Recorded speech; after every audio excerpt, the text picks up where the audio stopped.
The David Pakman Show at davidpakman.com.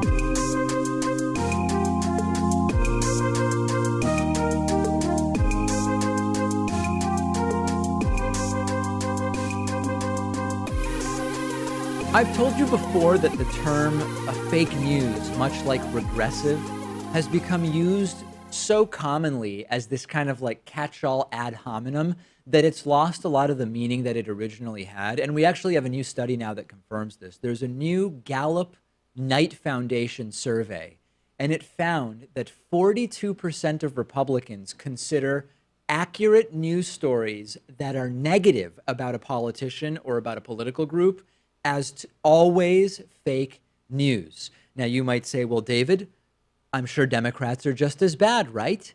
And you would be wrong, because only 17% of Democrats believe that accurate negative news stories are fake news. It's still horrible, but it's not nearly as bad as the 42% of Republicans that said so. This actually confirms a victory for Donald Trump in his use of the word, because fake news used to mean either satirical news or deliberately misleading propaganda news from those conspiracy websites and from others. But the Trumpian use of fake news, the Trumpian use of fake news towards any critical or negative reporting has now expanded the meaning to the point that it actually has no meaning at all. What can we do about this? I actually don't know. I'm really at a loss, because this isn't going to be going away. It's very easy to look at these people who say any negative story about Trump is fake news and say, those morons. But it's here to stay. There's a handful of Trumpists that email me regularly. Anytime we do a negative story about Donald Trump, which is pretty often, and they say, with no hint of sarcasm or of joking or of self-awareness whatsoever, they say, David, that story is fake news. And I don't know if they can't tell the difference, or if they're refusing to see the difference between actual news and just critical reporting. And it goes to something I've been saying for a long time. We're not going to convince these people. We're not going to convince them that they've been bamboozled by Trump. It's just not going to happen. So if you want to get involved in the 2018 election, if you want to get involved in the 2020 election, forget about going and arguing with Trumpists and trying to get them to see the light in some, at this point, nearly miraculous way. Just work on getting out the vote. Only half the country votes. We can vote all of them out on voter turnout alone, just by mobilizing people whose politics already align with ours. Don't waste your time on these people. It's just not going to work. We've got a great program for you today. A very quick story up front here at the top of the show, because we have so much to get to. Thrilled you're with us on the Friday program today. The David Pakman Show at davidpakman.com.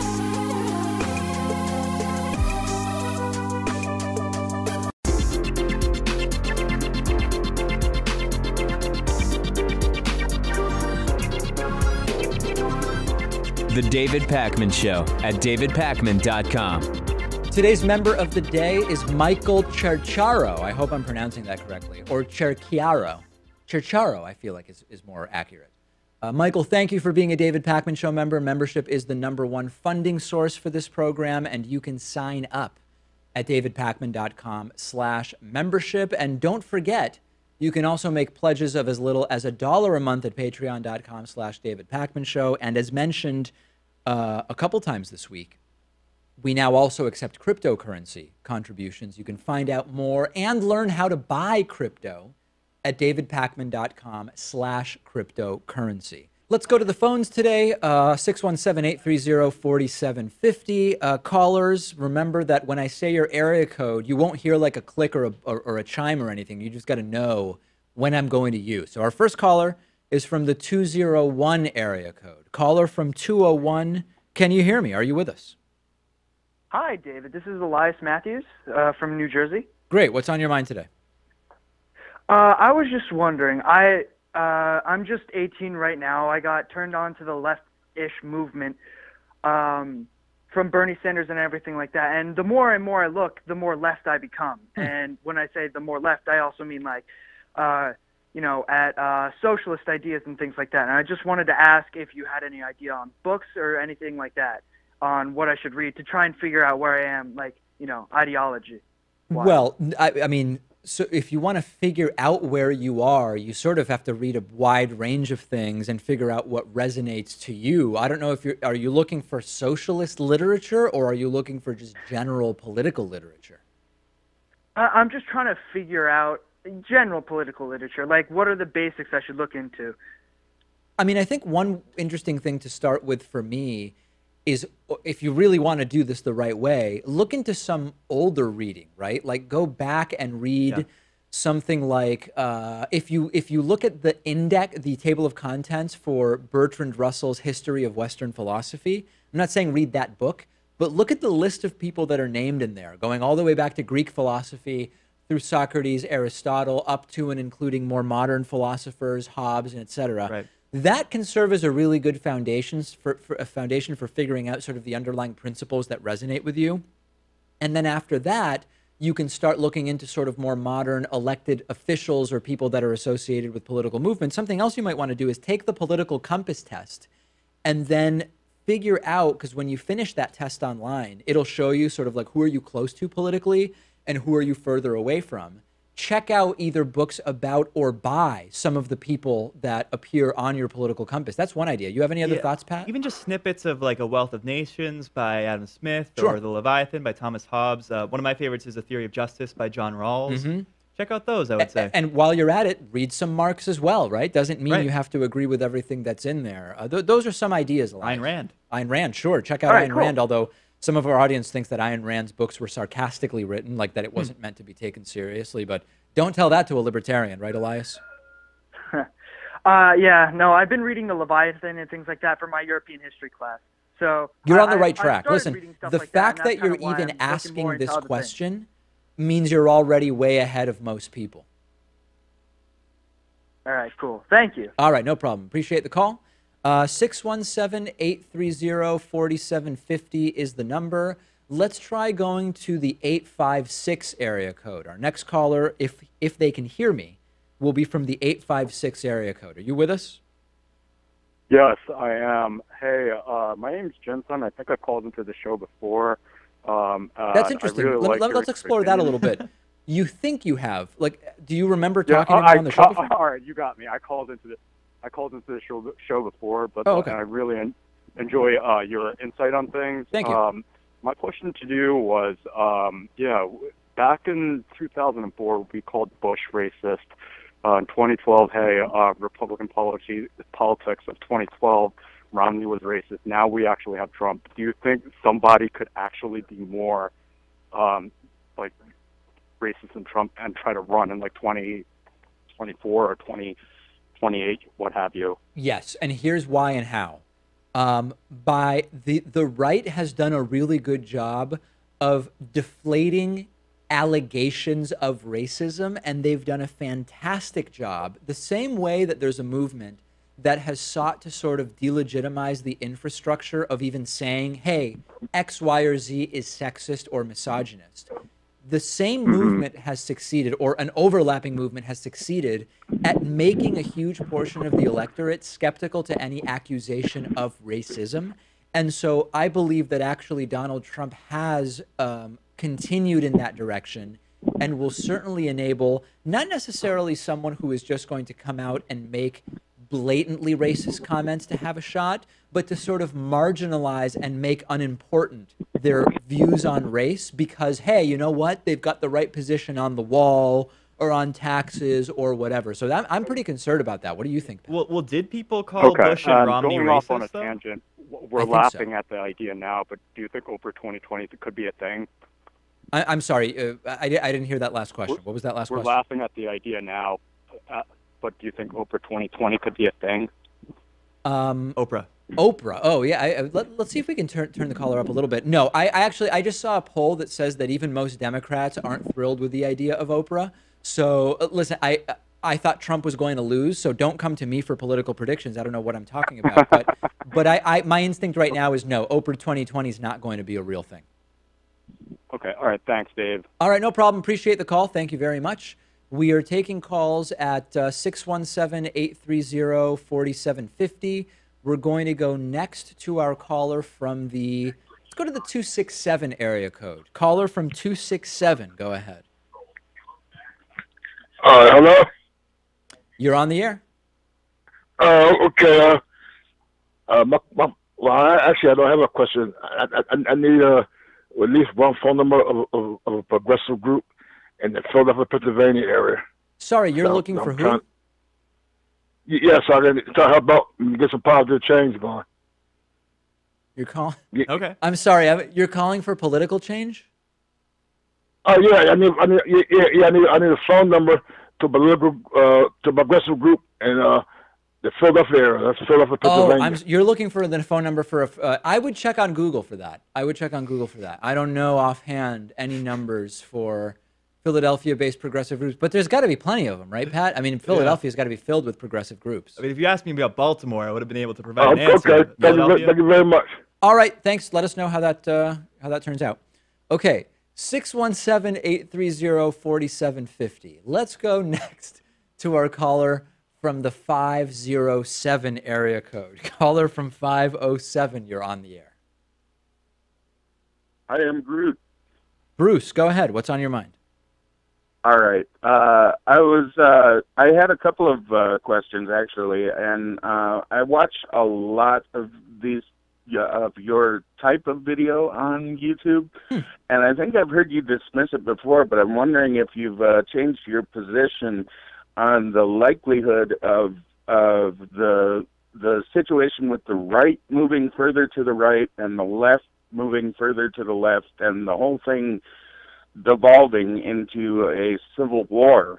And if so, how would you see that ending? You know, would it end with separate states? Would it end with separate countries, or would it end in one faction conquering the other again? So when you say you've seen my position in the past and you're wondering if it's changed, what's my position in the past been on this? That we're not going to have a civil war, right? Well, I've seen you dismiss it as conspiratorial. So there's a segment where I've dismissed the idea of a separation of the U.S. into two countries as a conspiracy? I believe so. Sounds like a different show. I don't know that that's this show. But listen, I mean, my view is I don't think it's likely that the U.S. will separate into two countries. A couple of reasons why. Number one is that the liberal states are not all touching each other. So the logical way to split us up into two countries, just to indulge this for a moment, would include the West Coast and a lot of Northeast states, and those states aren't touching. So that would be difficult logistically. But moreover, I don't think that's the number one reason why it's not going to happen. I just don't think there's going to be the political will for that, even though, you know what, Pat, the truth is there's probably 4 to 6 different countries, so to speak, within the United States. I don't think we're going to have a civil war that splits us into multiple countries. Yeah, I don't think there's any reason to believe that. And we're especially not going to take up arms against one Okay, another. and also with Trump effectively ordering his doctor to, declare a clean bill of health for him, do you think that ruins his chances in the future of a claim of incompetence in court, a defense of incompetence? Yeah, or do you think it's funny you mentioned that, because I don't know that Trump did anything to make Dr. Ronnie Jackson say what he said or write what he allegedly wrote about Trump's health exam. But hold on a second, Bruce. But earlier this week, let's assume he did or that he didn't. It actually doesn't matter. Earlier this week, I said that it's actually worse to believe that Donald Trump has been acting the way he's been acting for the last year of sound mind, because it genuinely means he's a bad person and or suffering from really significant personality disorders and or is just a completely immoral person, which a lot of people in our audience would already suspect. But I do think you bring up an interesting point, which is the best defense, if indeed Donald Trump was criminally involved in collusion with Russia or whatever, is that he was suffering from dementia at the time. And you would think that, yes, the note from Dr. Ronnie Johnson or the statement from him does preclude that kind of defense in the future from Trump. I think that's true. All right. Well, Thanks. And All right. Thanks keep for the up call. Very much appreciate it. Great to hear from Bruce there. We're taking calls at 617-830-4750. We are going to go next to our caller from the 309 area code. Caller from 309, please introduce yourself. Hey, 309, you're on the air. We can hear the background noise. I don't know if you can hear me. What do you think they're doing right now? Maybe it's a butt dial? You think so? They've accidentally dialed the David Pakman Show right when we're taking calls. That's weird. Oh. See, 309, are you there? I'm here. Are we on speakerphone right now? Yeah. What were you just doing? Please take us off speakerphone and go right ahead with your question. Okay. Sounds the same so far. Go ahead with your question. I am on, right? You're live on the air, yes, but your time is quickly elapsing unless we can get to a question maybe. Okay, so my question was that since I've heard a lot of people argue that the U.S. becoming isolationist would make it easier to fund, rebuilding infrastructure, healthcare, and free college and that sort of thing. I've heard some other people counter that it would make the U.S. more vulnerable in the case of attack. But I never really thought that made a lot of sense because the U.S. becomes isolationist and not involved in all the wars and such we're involved in now. There would be far less reason for us to get attacked. Do you think that makes sense? I don't think that... Well, listen, I'm not an advocate of a totally isolationist policy. I think the U.S. can't be the policeman of the world. I think we do need to limit our use of the military around the world. And I actually do think that on the net, adopting that type of policy would reduce the risk to the United States rather than increase it. But I have to ask, what are you doing? Like, what's the noise we're hearing in the background? Are you watching another show while you're on the phone with us, or are you doing some kind of cutlery sharpening, or like what are you doing? Oh, there's a dishwasher, and my mom's cutting vegetables, and Oh, all right. What vegetables is she cutting? Well, she's cutting carrots and onions. Okay. What's she making? Some peppers. Is she making a particular dish? She's making some sort of stew I haven't had before, so... Okay. All right. Listen, I can't do any more of it. I appreciate the call. That we're going to have to end it. I tried to stick with it as long as I could, but it was getting pretty tough. It was surprisingly a nuanced and eloquently asked question. I admit I wasn't expecting that question based on the first 45 seconds of the call. That's for sure. Okay, let's go to our next caller from the 404 area code. Caller from 404, if you can hear me, please go ahead. Hey, David. My name is Jeff. I'm from Atlanta. How you doing? Good. Go ahead, Jeff. Good. I called you last week, and I actually hung up on you. Oh, okay. I was one of those leftists who doesn't believe Russia meddled in the election. And so I was curious if we could ask you a question. What evidence has been presented that proves Russia did meddle in the election? What evidence has been presented that Russia meddled in the election? Is that the question?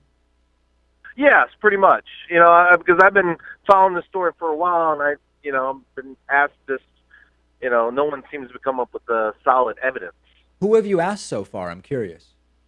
Well, not me personally asked, but I've been seeing this question go around the circles, the mainstream media circles, several interviews on CNN. There was an interview that Rachel Maddow had on her show where the gentleman said there was no evidence. Dianne Feinstein herself had said, well, they were still waiting for evidence, and this is several months back. So no, but let's see if we can break a few of these things apart. So what Dianne Feinstein said months ago is that at that point she had not yet seen evidence of concerted collusion between the Trump campaign and Russia. But you know that's a different question than whether Russia meddled in the election, right? Well, as far as meddling and influencing, like changing voter rolls. Okay, but now you've changed the standard. Now you've changed the standard, Jeff. First you said you've seen no evidence that Russia meddled in the election. Then you quoted Dianne Yeah, Feinstein. Hold on a second, Jeff. Hold on. Then you moved on go to ahead. quote. Hold on. Then you moved on to quoting Dianne Feinstein, but you misquoted her. She actually said at that point she hadn't seen evidence of collusion. And then now you're saying you've not seen evidence that Russia flipped votes. So what is the actual question? Because these are three totally different issues and different standards. I see what you're saying. Well, I guess the standard is initially, I was looking for evidence that links to the collusion that everyone talks about. Okay, so it's actually so you're more concerned about collusion than about meddling. Is that right? Well, it's more of like I'm waiting for someone to prove that Vladimir Putin and Donald Trump got together. Okay, but now hold on a second, Jeff. Now this is a totally new standard. First, you said you were waiting for evidence of collusion. So, for example, if Trump Jr. and a Russian lawyer meet in Trump Tower, one says we'll give you dirt on Hillary. The other says if you do that, then we'll reduce sanctions on Russia. That would have met hold on a second, Jeff. Please, Jeff, hold on. That would have met the standard you put out 45 seconds ago. But then 30 seconds ago, you said you were waiting for evidence of Putin and Trump personally getting together. So you've now stated 5 different standards in this phone call. No, I see what you're saying.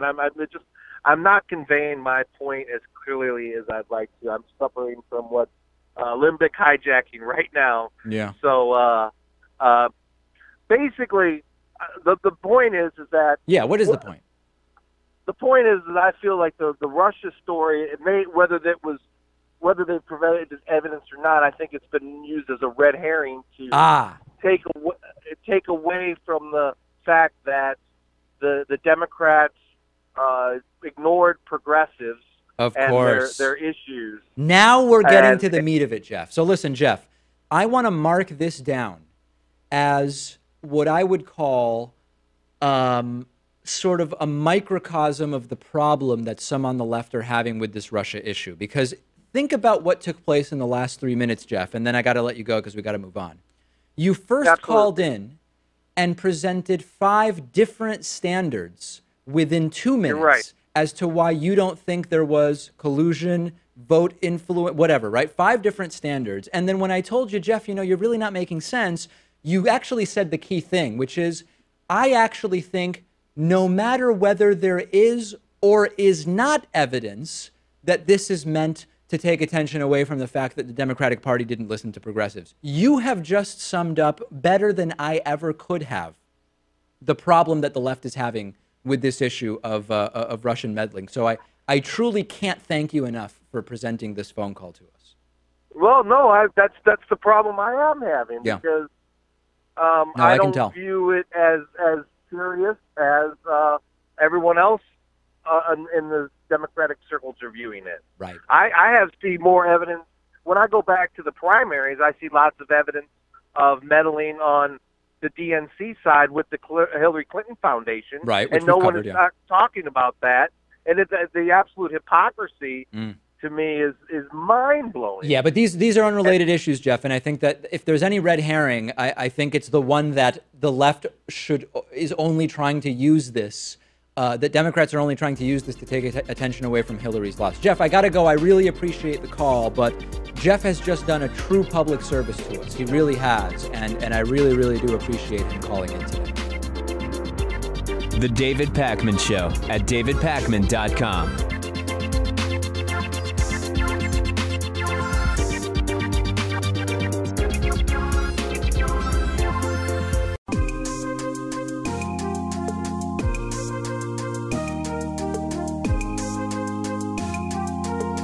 Welcome back to the David Pakman Show. All right, we've got a real treat for you. Because of all the discussion about DACA and the wall and immigration reform recently, I am going to play for you today an interview that I conducted in October of 2015 with a lovely woman named Maureen Ennor. And she was very, very, very angry about, quote, illegals.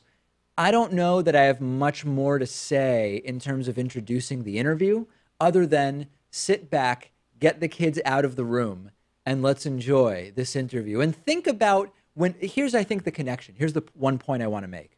When we think about the people the Trumpists that are supporting the wall, that are for so-called immigration reform, that don't want people coming in from so-called you-know-what whole countries. I imagine this woman, basically, because the traumatic because of the traumatic nature of having conducted this interview. Let's go to it. Maureen Ennor from 2015. I'm joined today by Maureen Ennor, who's a Los Angeles-based talk show host who is trying to lead a charge against department store Macy's for dropping Donald Trump's clothing line as a result of his position on undocumented immigration. Maureen, it's really great to have you on, and we, have so much to discuss with you. Let's start first at why you have such a strong feeling about this issue of undocumented immigration. Well, my feeling is, and thank you very much. I'm very thrilled to be with you today, David, from the West Coast. Thank you for having me and taking this issue. I appreciate it. My feeling is I am a survivor of rape. I was raped in my home in 2011, very vicious attack. And Donald Trump had come out the day before stating that in his campaign pledge that most crossing the border are rapists and various other things. And immediately everyone jumped all over him, and Macy's the next day dumped his line for associating all of illegals with being rapists. And my point was to Macy's, to the CEO, was, why doesn't Macy's do something to help these women who have been raped? I am the face of rape. It is nothing that you want to have to go through. And tell us, Maureen, for the audience who just may not know your story, which is, of course, a horrible story, talk to us about the connection between you as a rape victim and undocumented immigration. Well, I was not raped by an undocumented, illegal person. I was raped by somebody who was perfectly legal here in the country. However, everyone who is raped has a story. So it ends there. If you were raped, you were raped. I don't care if it was by an illegal or if it was by somebody who was not an illegal. Were raped, and your life is forever changed. So along those lines, though, why is it that your story has gotten you so agitated about the undocumented immigration element involving Macy's and Donald Trump? Because as I stated, and I stated in the email, Macy's could do far more to help women who have been raped, whether they've been raped at the border or whether they are raped by illegals here in this country. Simply by dumping a clothing line, why don't you take a percentage of that money and help women who have been raped? I work daily to help women who are victims of rape. I see what they have to go through to get their life back together. These women who are raped, 80% of them trying to cross into the border in this country, what happens to them? Do they become a victim in the United States? Do they go back to their homeland? Are they forever ruined? What happens to those women? Why don't we talk about that instead of Donald Trump's comments and his clothing line? Why don't we do something for these victims? Yeah, and the victims that are here in the United States. Along those lines, Maureen, I was surprised because the two letters that you wrote to Macy's were really focused. I wrote one letter to Macy's. Okay, for whatever reason, your publicist sent what she described as two different letters, but maybe that was a mistake. Possibly, you wrote a letter. You wrote a letter to Macy's, and the focus of that letter was really undocumented immigration, not helping victims of rape more broadly. So I'm curious why you chose to focus on that in the letter. If because as I hear you talking, it sounds like really the issue is helping victims of sexual assault.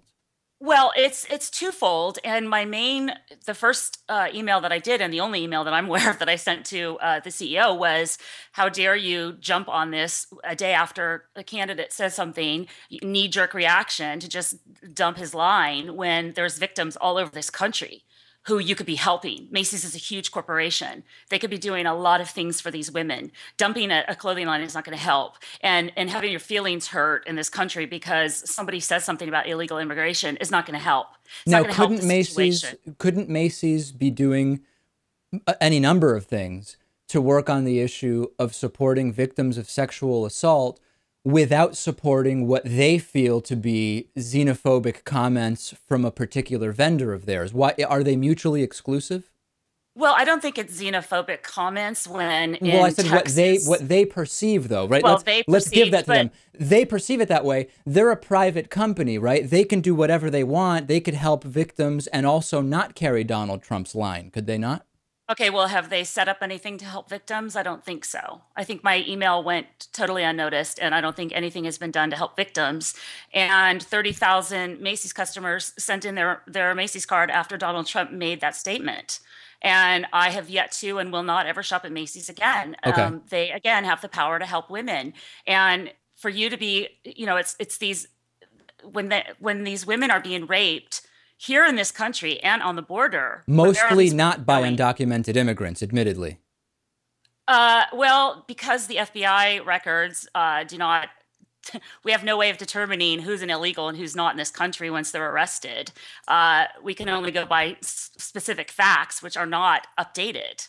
So, well, that's not really true, though. Let's get into some of the data. And I'm sure that as a sort of, a scholar of the immigration status quo in this country and of crime statistics, you would know that for the most part, undocumented immigrants that are being held in federal prison are not being held for any kind of violent act whatsoever. They're there merely for actual immigration violations. And further, I'm sure you've analyzed the data that shows that the states and even specifically the cities that have higher populations of both documented and undocumented immigrants have actually seen larger reductions in the crime rate.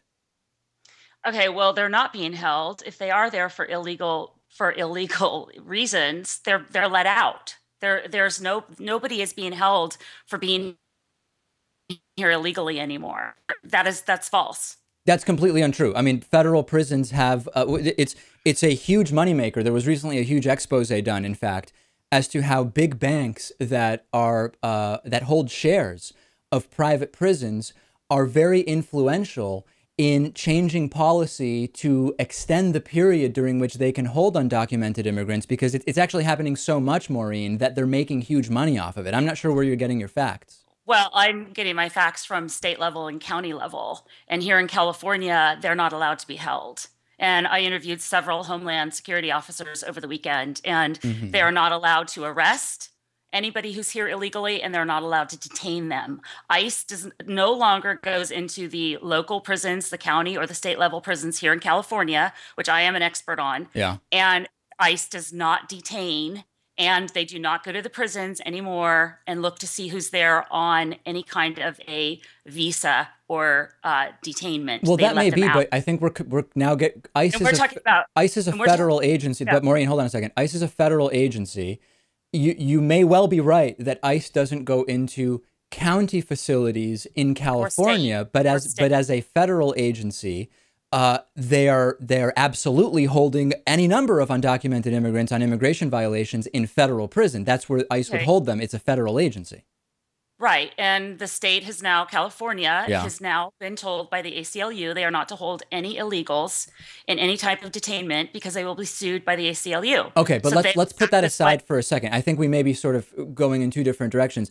The thing I'm most interested in really is your view on this, which is the focus of your letter was undocumented immigration and its connection to rape and sexual assault. But as we continue to see the portion of Americans that are foreign-born increase, as we continue to see, we've seen over the last 20 years a rise in the undocumented population in the U.S., we actually see that immigrants, both documented and undocumented, account for a far smaller share of the prison population than the share of the population they represent. In other words, the undocumented and the undocumented immigrants that you are pointing to as the source of crime are actually underrepresented as perpetrators of those crimes.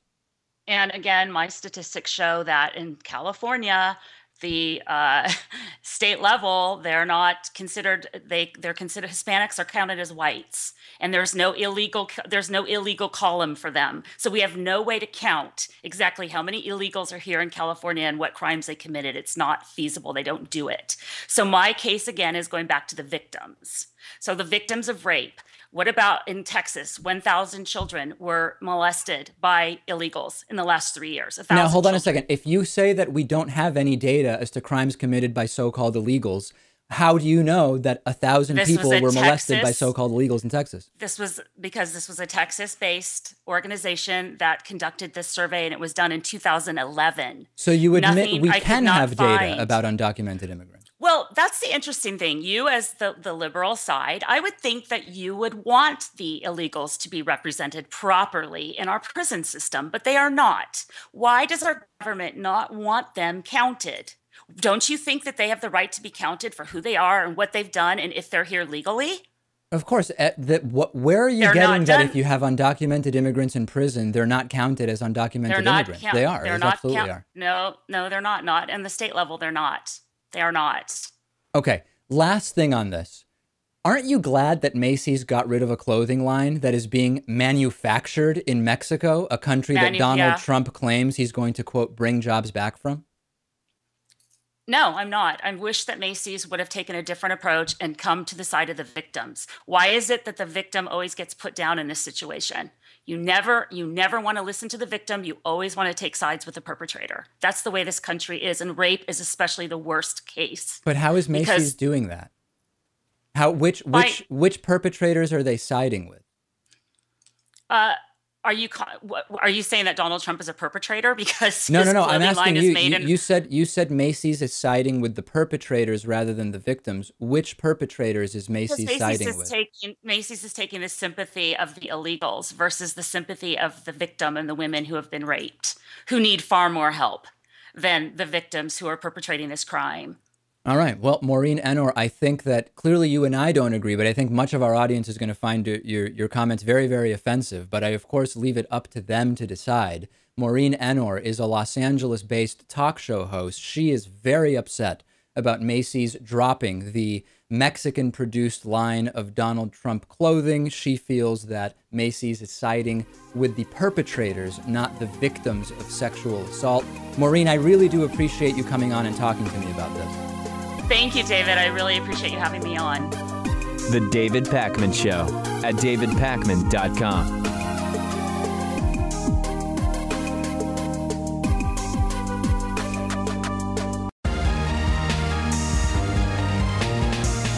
The David Pakman Show at davidpakman.com. Let's get into audience questions. There's some really good topics this week. First one is from Gila. Gila says, hey, David, how do you explain the horribly low approval rating for Congress and the very high re-election rate for Congress? Yeah, that's a good question. You would think that if congressional approval is so low, that you would see a correspondingly low re-election rate for members of Congress, but that's not actually the case. So I think there's two different phenomena at play here. Number one is this idea that while big picture, people say Congress is a disaster, I don't approve of the job they're doing, a lot of people simultaneously believe that their elected officials, their member of Congress, is not part of the problem or is not that bad, right? So you will very often see, in other words, to get an 11% congressional approval, you would imagine that that would be sort of the average or mean of all congressional approvals, and that thus there would be people that are well below 11% that would get us to that 11%. But what it turns out is that even though as an institution people don't approve of Congress, they tend to approve of their own elected officials to a much higher degree because they apparently believe that it's all of the other elected officials that are the problem. So that's number one, and that's sort of a basic behavioral economics phenomena that has been discussed a lot. That's number one. Number two is that the power of incumbency allows you to raise money, and that when you have more money, you're way more likely to win. So even if your approval rating isn't that high, because you're an elected official, you're going to get contributions not only from individuals, but also from lobbying groups, corporations, et cetera. And we know that when you have more money, you're more likely to win. So that's why. And it's a very reasonable question. It's a similar question to, wait a second, if our elected officials represent us, why is it that even though most people want net neutrality, they could only get just around half of all senators to support it because most of their constituents support net neutrality? Why wouldn't there be more senators supporting it? It's a similar sort of thing where the numbers don't match up with each other. And you would think if people think Congress is so horrible, there should be more incumbents losing, but it's just not the way the system is built. In fact, I would argue the system by design is one in order to consolidate and maintain power, where even with low approval as a legislative body, individual members of Congress still have a very good shot at being reelected. They want that in order to maintain their power in the status quo. Yeah, and we also just live in a very diverse country, too. I mean, if you ask me if I approve of my liberal congressman or senator from, Massachusetts, from Boston or Cambridge or wherever, I would probably say yes. Okay. But then if you ask me if I approve of some senator or congressman from Utah, I would say no, and the people living there would say the exact opposite. Well, yeah, right? and I think that's part of the entire. Yeah, I don't agree with what the body is doing, Sure. but my specific elected official just isn't a part of the problem. It's everybody else that's a part of the problem. That's why, like, if we were in Europe, we would be consisted of maybe like 10 countries, right? We're just that diverse. Yes, I've said this before. When I have traveled to northern Florida, not Miami Beach, but northern Florida, or I was recently in rural Miami, or when I've been to California or other parts of the country, really all we have in common is that we've decided the name of the country is the United States of America, and ostensibly we have the same president at all times. Not ostensibly, we have the same president, although not everybody ever recognizes that president as their president in the same way. But really, these very well could be different countries. And the cultural differences between regions of the United States are certainly bigger, or at least as big as the cultural differences that exist between some of the smaller European countries, for sure. But I do think there are solutions here, and you laid out some of them. And it has a lot to do with campaign finance reform and gerrymandering, too, solving that. All right, next question is from Rivi. Rivi says, what jobs are way more difficult than people think that they are? I have two sets of ideas for this. I mean, number one, generally, I think that food service type jobs and service industry type jobs are definitely more difficult than they typically get credit for, both physically and sort of emotionally, psychologically. Being a waiter or waitress, it's not something that I've ever done. When I used to work at a skating rink when I was in my teens, I did a little bit of food service, but it was basically standing behind a counter serving people sodas and slices of pizza. It's not, remembering Food orders. was already made. Food was already made. Yeah, sure. Nothing really too involved. So certainly I think anything in food service, whether you're in the kitchen and you're standing the entire day, typically very, very hot, not the best conditions, cooking and having to keep track mentally of all the orders. If you're out on the floor of the restaurant, waitressing or waitering, and having to deal with unruly customers and people who come in with all sorts of dietary demands, and if anything goes even slightly astray, they want your head. I think that those jobs are really tough. I also believe that jobs where you work with children are inherently very, very difficult. Now, that doesn't mean people don't love it and that people don't find it incredibly rewarding. Obviously, they do, and they do on both counts. But I think that working with kids is exhausting in a way that if you don't work with kids, if you get used to just, hey, I'm really mostly working with adults, and it's very easy to communicate. If you add on top of that, that your job is with people that have a much more limited understanding of knowledge, of language, and of the world, I think that that's really tough. Yeah, and the unfortunate thing is that both occupations you laid out there, both food service workers and those who work with children, be it in social work or in teaching, very low paid. Working with the mentally handicapped, I think, is really, really tough. And I know people that do in different capacities. And it is very, very difficult work. I don't think that they get credit they deserve for the difficulty of their jobs. Blue-collar jobs in general. Right. And I know that there are people. I work in a job where we're not doing heavy lifting here, right? We're coming in, we're working on computers, we're coming up with clever ways to present political stories. I don't deny that I have built a very specific set of skills that I sound like Liam Neeson all of a sudden, that come from, the education that I've gotten and running a business. And it is mentally taxing. I don't deny that for a second.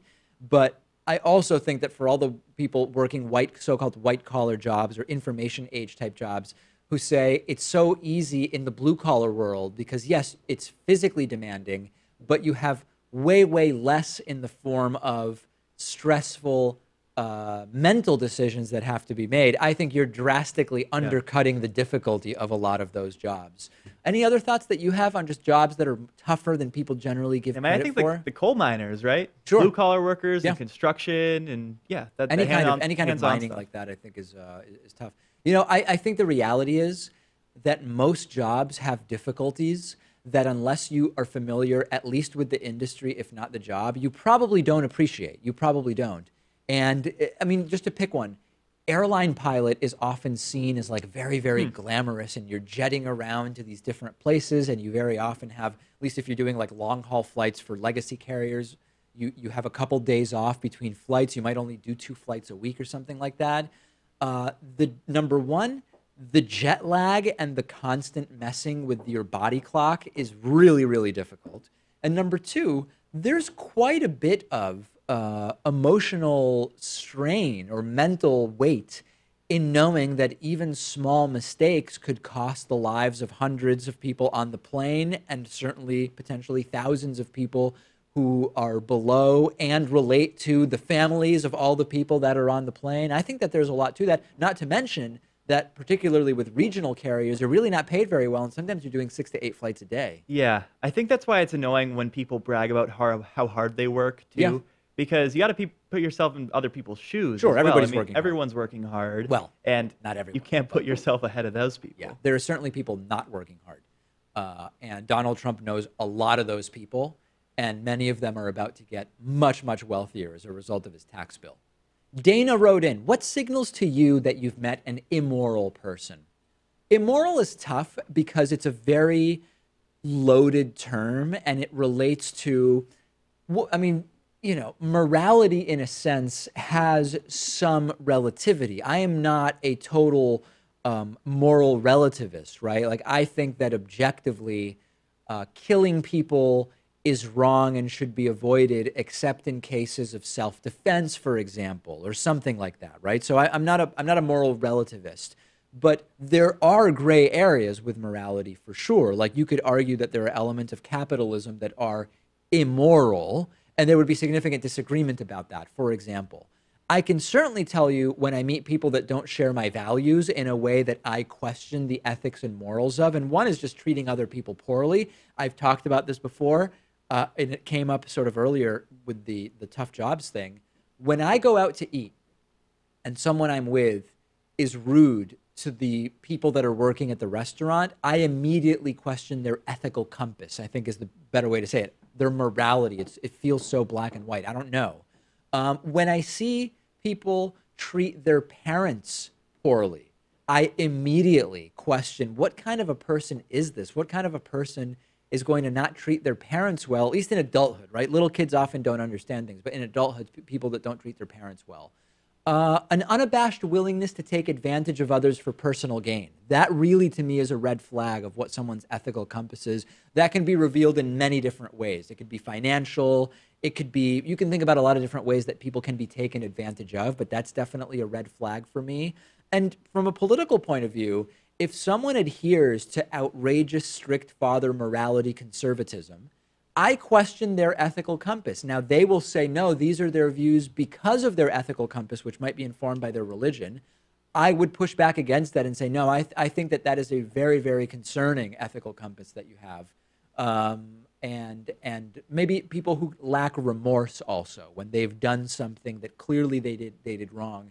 If you lack remorse, that's very concerning to me. Yeah, and it can be difficult to pick apart whether someone's just having a bad day versus if they're an immoral person. Like if they pick a fight with a stranger on the street or behave poorly with some server at a restaurant. Could be a one-off thing, it could something be a one-off that happened thing. that day. But even in those instances, you should have some self-control and be able to see the situation from outside of yourself and have some respect for the other people involved in that scenario. So, you know, people try to like brush these instances off as, oh, that wasn't actually me who did that, or that was a different person.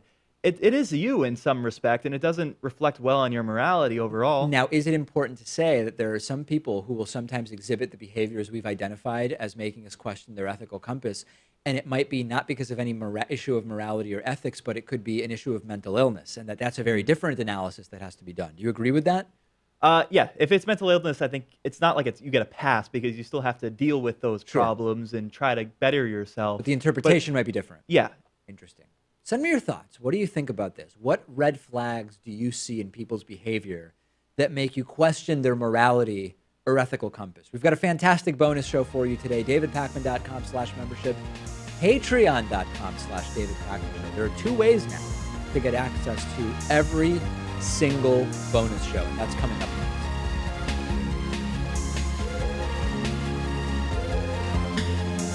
The David Pakman Show at davidpakman.com.